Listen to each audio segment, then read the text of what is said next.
A Super Tuesday rebound for Joe Biden. That's the biggest day of voting in the Democratic race to challenge Donald Trump for the White House. Bernie Sanders doing well in California. So, what does that mean for the party's nomination in the run-up to the U.S. presidential election in November? This is Inside Story.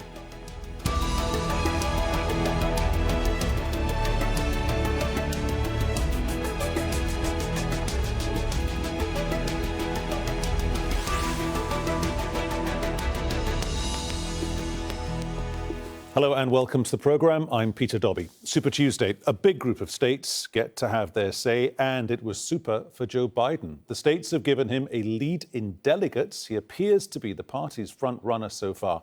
It is a remarkable comeback when all expectations favored his main rival, Bernie Sanders. Biden seized sweeping victories during the most important voting day in the Democrats' race for the White House. Mike Bloomberg and Elizabeth Warren might be dead in the political water now, but Bernie Sanders still has a good chance. He's grabbed California, the day's big prize with the most number of delegates. So it looks like these two will now slug it out state by state until the party convention and then on into the election. Just a few days ago, the press and the pundits had declared the campaign dead. And then came South Carolina, and they had something to say about it. And we're told, well, when you got to Super Tuesday, it'd be over. Well, it may be over for the other guy. What we need is a new politics that brings working class people into our political movement, which brings young people into our political movement, and which in November will create the highest voter turnout in American political history.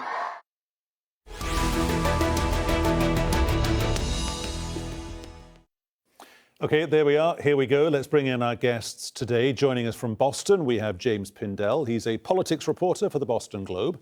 Out of New York on Skype, we have Linda Sarsour. She's an activist and a campaigner known as a national surrogate for Bernie Sanders. And in the UK, we have Scott Lucas. He's a professor of American Studies at the University of Birmingham and co-founder of the news and analysis website, The Trump Project. Welcome to you all. James in Boston. So Joe Biden's got a bounce. How did he manage it?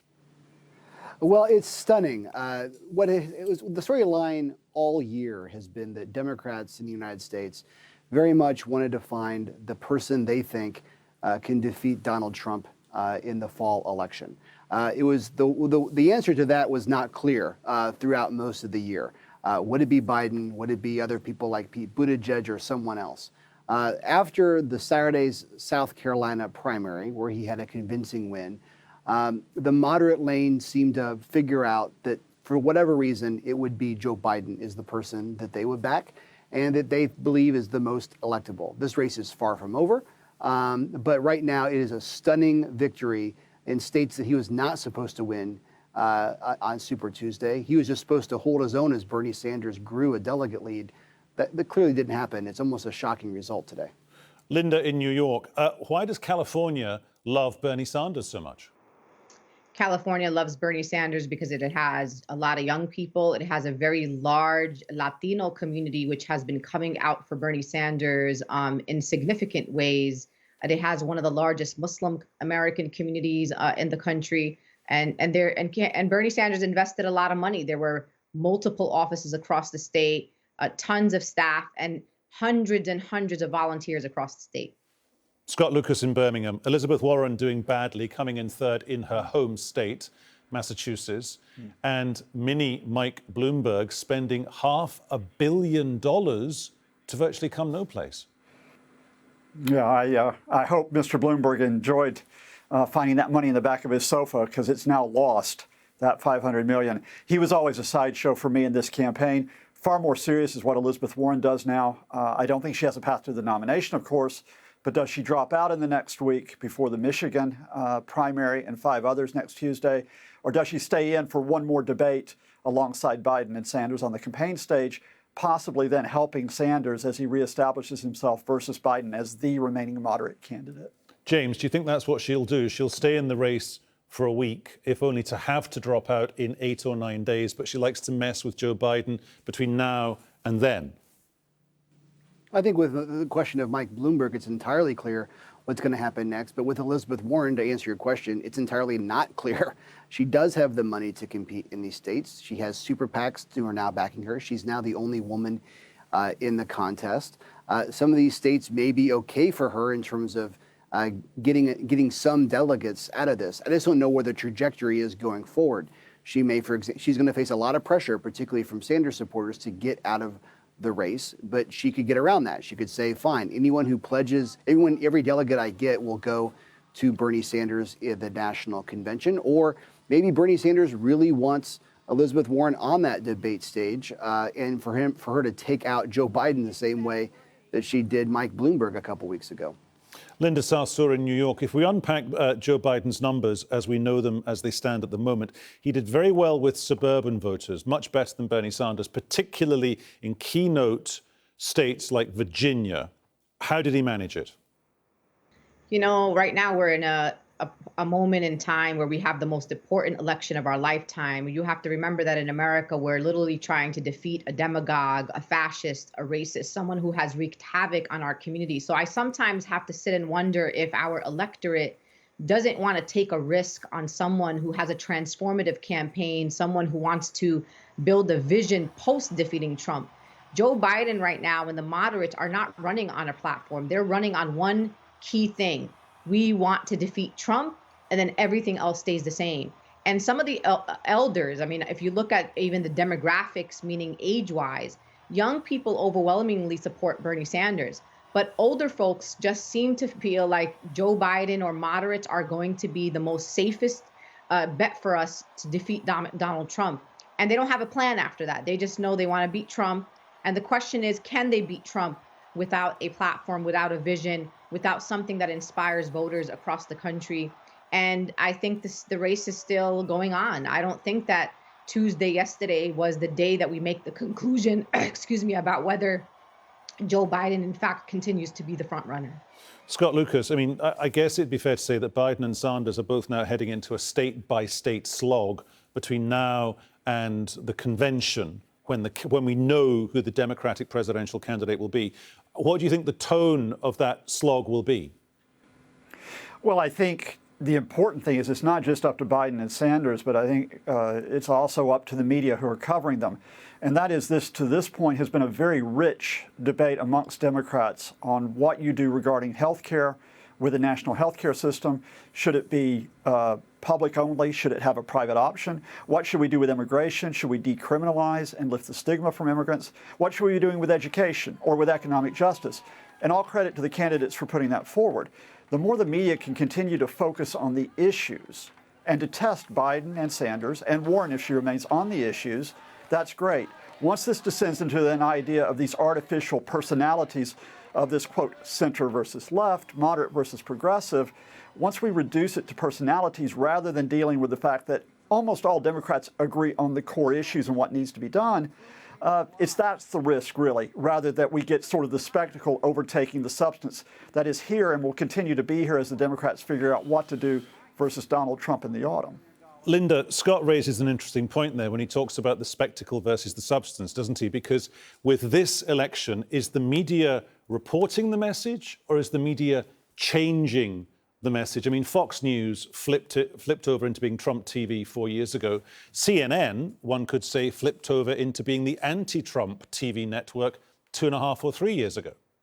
I don't, in fact, agree that CNN is just the anti-Trump network. I think CNN is also the anti-Medicare for all, the anti-progressive leftist. If you look at a lot of the pundits that come on channels like CNN, and to be honest with you, even MSNBC, which many of us at one point thought was a truly progressive cable news station, that you hardly find pro-Bernie voices. You hardly find the voices of Latinos and the young people that are coming out to support Bernie Sanders. I think this election is really going to be and have to be about the issues. People are not moved by just defeating a demagogue, even though they should be. And we saw this happen in 2016, where literally the Democratic Party right now is playing out what decisions they made in 2016 when we had a well-qualified woman who had a track record, who was the Secretary of State, who was a U.S. Senator, who was the First Lady. And to be clear, I didn't agree with her on all her issues, but we had a well-qualified, poised woman to run against the demagogue like Donald Trump, and we lost that. So what makes us think that Joe Biden right now, who doesn't have a plan, I don't even know what the issues he's running on right now, and Bernie Sanders is pivoting now, and I don't know if the media is going to cover his pivot, but right now he's running new ads that are basically trying to educate the American people that Joe Biden has been trying to cut Social Security and Medicare and Medicaid for the last 40 years. Is that the kind of president people want? So the question to me here is it's not always about just specific substance or about the details or about the plan. The American electorate, particularly those who are not usually engaged in the political process, are looking for inspiration. They're looking for something, a vision after Trump. What does the world look like the day of the inauguration of a new president that's not Donald Trump? And Joe Biden hasn't been able to make that argument. So I'm still worried about whether or not Joe Biden gets the nomination, if we could really galvanize the electorate, and if the Democratic Party is not going to be so fractured during the convention that we can actually put it back together and defeat Donald Trump in November 2020. James Pindell in Boston. I mean, is that a fair point as far as you're concerned? This is kind of a crossroads for the Democrat Party because they kind of don't know what they're for and what their candidate potentially is for when it comes to doing anything else other than defeating Donald Trump. I mean, they know what they're for. They're for beating Donald Trump. And this idea that we've had a conversation about issues and that issues matter, there's been no evidence of that in the last couple of cycles. Donald Trump defeated Hillary Clinton, who had a plan for everything. Elizabeth Warren has a plan for everything, and she went down on the way she would pay for that plan of Medicare for All, largely because it dealt with issues of her authenticity. Did she just back off of Medicare for All? Are you not committed? Meanwhile, Bernie Sanders doesn't exactly have a plan on how he's going to pay for his signature issue of Medicare for All. This is literally not about issues at all. This is about aspiration. It's about ideology. It is about head and heart. And I know we're going to go back to the media saying that, but this is literally what voters are saying is the number one issue. And that's the one thing that Bernie Sanders has been talking about is why he thinks he can defeat Trump. Going forward, of course, I also don't necessarily agree it's going to be a state-by-state contest. This thing could be kind of over in terms of the political argument. It may last the whole time, but it may be over in a couple of weeks. I mean, next week, for example, is going to be a good week for Joe Biden. He already has a delegate lead. He will grow in that delegate lead. Bernie Sanders has probably two of the 6 states that are good for him, North Dakota, Washington State. Michigan's clearly going to be a battlefield. I'm headed out there tomorrow. But Mississippi alone, and probably Missouri, but particularly Mississippi, Joe Biden could double his delegate lead. And then after that, we have the March 17 states, big states for Joe Biden, Illinois, Florida, Arizona. These are some big contests that right now Bernie Sanders has not been polling very well in. And that could almost be a shutout argument in terms of Bernie Sanders' path to get the delegates he needs, or even a plurality at that point. He may long stay in the race, but this could be over in terms of the argument in just a couple of weeks. Okay, Linda, coming back to you in New York, what does this say about the broader appeal of the party, in as much as 6 months ago, they were being very self-congratulatory within the movement. They were saying, look, we've got women of color, we've got men of color, we've got women, we've got a gay guy in his 40s. And now the appeal seems to be black men and women have gone for Joe Biden, Hispanics have gone for Bernie Sanders, but the lineup is basically 2 old white guys with gray hair. Yeah, I'm not usually inspired by old white guys, but I am inspired by Bernie Sanders. I want to make the point that a lot of people erase often, that if Bernie Sanders became the Democratic nominee and became the president of the United States of America, we would be making history. He would be the first Jewish American president that this country has ever seen. He's a child of immigrants. So, of course, he's a white man, and he admits that and understands the privilege that it comes with to being an old white man in politics. But what Bernie has been able to do is historic. The diversity of the campaign. I've been around the country. I've seen the staff from the top of the campaign to the bottom of the campaign to the volunteers across the country. It's really something magnificent. And the question is whether Joe Biden's going to be able to pull this coalition together to defeat Donald Trump in 2020. And that's the thing that concerns me the most. What it looks like also is that the Latino vote in America is becoming a swing voter. Bernie's doing really well, has commanding leads amongst Latinos. He's polling amongst young people and getting votes from young people at around 70%. Okay. Yes, the voter turnout for young people needs to increase, but these are the kind of communities that need to be brought to the table. Okay. The last thing I'll Linda, say is about I'm just going to pause you there for a second, Linda, because we are skipping, as ever, quickly towards the end of the programme. Scott Lucas in Birmingham. What does it say about the micro demographic, if you will, at the very top of American politics? Donald Trump is 73. Bernie Sanders is 78. Joe Biden is 77. I mean, you know, round about the party convention time, their cumulative ages will come out towards 250 years old. Where's the 44-year-old? Where's the 37-year-old energized female candidate? What it says is this is where we wound up in this cycle. But I do think that would erase what has happened that you pointed to earlier that is significant. We have had strong women candidates who've come out in this cycle, especially in 2018 for Congress and then for the presidency. So think about Kamala Harris and where she might be 4 years from now. Think about Elizabeth Warren, who won't disappear. Think about Amy Klobuchar, who was in the race until a couple of days ago, and I think will be a significant force going forward. Think about Pete Buttigieg, coming from being a small-town mayor to being now a national figure. Think about Cory Booker, the African-American candidate who did make a mark early on. In other words, there is that diversity in terms of where we were in the process, even if we wound up at an outcome which may be old white guys. Why do I say that? Look, there's a responsibility here. Quite often, we have this reduced to sort of like a horse race, and there's only a couple of riders standing. And James pointed that out. Oh, it's just ideologies and so on. It's not. There are a lot of issues that are in play here. There are a lot of people who are in play here, including, as Linda said, on the ground. And the more that we continue to acknowledge diversity and stay out of the old white guy trap, the better it will be for American politics going forward. James, isn't there an elephant in the room here? And the dynamic is this. I mean, you were giving us a state-by-state breakdown 5 minutes ago as part of a wider discussion. But the reality is whoever goes up against Donald Trump has got to win in the electoral college system, because the popular voting system, Hillary Clinton won by 3 million. She didn't get the gig. That's right. That's why I think Michigan next week is going to be really important. You know, those 3 states that handed the White House to President Trump: Michigan, Wisconsin, Pennsylvania. This is the first test in one of those states next week in Michigan, and it's going to be a very critical vote in terms of ideology of the party between Joe Biden and Bernie Sanders. Of course, Linda's right. He would be the first Jewish president. Joe Biden, I mean, a very historic campaign. He'd be the first president from the state of Delaware. That was a joke.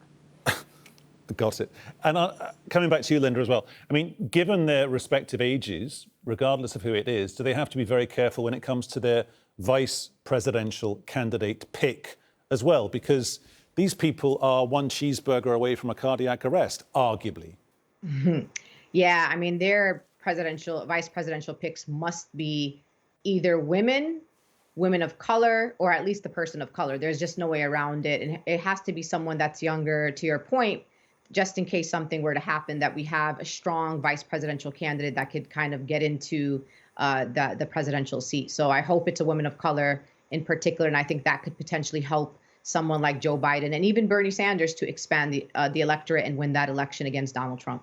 When it comes to what we think their policies will be fine-tuned into being, depending upon who gets the nomination, Scott Lucas in Birmingham, do Bernie Sanders' sums, does his arithmetic add up when it comes to free tuition fees, no tuition fees, when it comes to healthcare, when it comes to free housing? That thing that, correct me if I'm wrong here, James, a lot of the American media call it socialism. It's not socialism as we would recognize it, but you guys label it as that, don't you, James? He calls it a democratic socialist, and he calls it a revolution. I'm not sure I've ever labeled those plans as socialist. Obviously, it moves further to the left than any president in American history. But to the point earlier, and I'd love to talk with Scott about it more, but on these particular issues, there's no particular price tag. It's a slogan, it's a phrase, it's an aspiration, and you can debate the aspiration. But in terms of the actual running down on issue after issue, this is not what has been motivating voters, at least the last couple of cycles. Scott, I should have stayed with you for my last question, so for that I apologise. In 2016, some voters, if you unpack the numbers, 4 years ago, some voters must have gone, by definition, from Barack Obama to Donald Trump, or they went from Obama to the sofa because they were so annoyed with what was going on in politics. How does whoever it ends up being get those people off the sofa, they put down their TV flicker, and they go and vote for somebody? Well, let's cut through spin and get to reality. For example, you talked about the reality of what Bernie Sanders is aspiring to do with education and health care. And everybody immediately says, oh, whoa, how is he going to price that? The fact of the matter is that the current incumbent, Donald Trump, presided over an unaffordable tax cut and is now running a federal budget deficit of $1 trillion per year. All you have to do is to reverse the priorities in America, to stop giving a giveaway tax cut, to start thinking about how to responsibly manage the economy, and you might be able to provide for these public services. Which leads me to my wider point. At the end of the day, beyond the spectacle, which did help Trump, the fact of the matter is it's the economy that motivates Americans. Do they have an assured roof over their heads? Can their kids get an education? Do they have stable jobs? Which is a way of saying that we're looking at next week and the week after and what could happen. The overarching thing here is, for example, if you have an economy that dips or goes into recession, it changes this immediately. And who is the more capable person to deal with economic downturn? A Donald Trump, a Bernie Sanders, a Joe Biden? I think that's going to be the defining factor as we move towards November. So clearly, James, the Republicans will now be thinking they've got to get Bernie Sanders and Joe Biden, both of them, into respective sets of crosshairs, if you will, political crosshairs. Out of the two of them, who is the weaker? I don't know. And here's why I don't know. The term of electability, which is obviously on the minds of so many voters right now, they're all playing pundit. They're trying to figure out, what will voters in Michigan and Wisconsin and Pennsylvania, how will they vote in November? It's not who they actually like. But the idea of electability, as you asked earlier, is being redefined after President Trump was elected in 2016. For example, African-American turnout was down significantly in Detroit from Obama to Hillary Clinton. If she had just increased it a little bit, had some drop off, she would probably be president. You can go down the line the same way with African-American turnout in Pennsylvania, also in Milwaukee. If you have a person, and by the way, in Wisconsin, and this is part of the Bernie Sanders' argument, there's a Green Party candidate on the more progressive scale who had more votes than the margin of victory of Trump over Hillary Clinton. So if Bernie Sanders wants to say that electability doesn't mean a straight old white guy moderate, it means maybe a more progressive person, he may be correct. So in terms of trying to decide who's more electable, I don't think we quite know yet. And to Scott's point, if we're headed to a recession, it may be any Democrat anyway. Last point to you, Linda Sarsour in New York. Is this something of a course correction looking at the broader picture of US politics? Because, for example, if Buttigieg was to stand in 2052, he would still be younger than all the possible candidates that will be standing this year. So at some point, it's got to tilt surely further than just having a woman on the VP ticket. It's got to go further than that, if only to show the electorate themselves. Our system on the presidential level is broken. The amounts of money and investment that require someone to be able to raise nationally to even compete in a presidential. But on the local level, particularly on the congressional level, we are seeing young people and young women of color, people like Alexandria Ocasio-Cortez and Rashida Tlaib and Ilhan Omar, and indigenous women and Latinas from Texas who are running and winning offices for Congress. So what I tell the Democratic Party, if you want to change course and you want to get to a place to have younger people, more competitive people running, you got to start investing. You got to start believing in us when we say that we are the change we need to see in this party, and to start supporting and building a bench. The problem is we don't have a bench, and particularly not a bench that reflects African American, Latino, indigenous, and other marginalized communities in the United States of America. So there's a lot of work to do, but I hope the Democratic Party is still going to be able to do that depending on what happens in this 2020 election. More questions than answers to do with US politics. I'll put on my big surprise face. Thank you all so much for joining us today. They were James Pindell, Linda Sarsour, and Scott Lucas. And thank you too for your company. You can see the show again anytime by going to our website, aljazeera.com. And for further discussion, do check out our Facebook page. That's facebook.com/ AJ Inside Story. You can join the conversation on Twitter at AJ Inside Story, or tweet me, I'll tweet you back. I'm at Peter Dobby1. From me, Peter Dobby, and the team here in Doha. Thanks for watching. I'll see you very soon. Bye-bye.